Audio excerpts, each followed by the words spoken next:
We can use JavaScript functions to create blocks of code that perform particular tasks when called upon.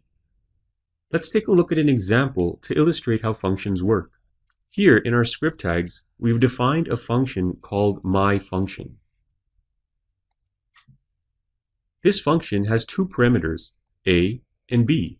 You can call your function anything you like. The name can contain letters, digits, underscores, and dollar signs. The code to be executed inside the function is placed within a set of curly brackets.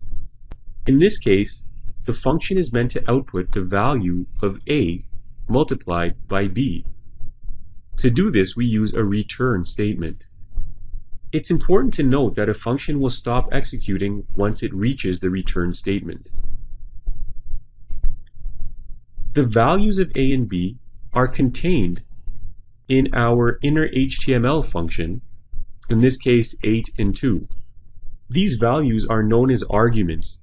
They define the values of the parameters inside the function, in this case a and b. And you can see that we've referred back to the function name as well before inserting our arguments in the brackets.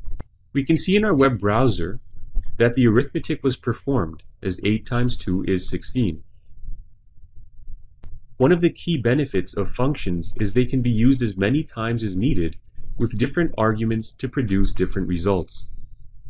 For example, to multiply different values in place of 8 and 2, simply update the arguments. Now we're multiplying 6 and 5, and you can see that the output is correct, 30.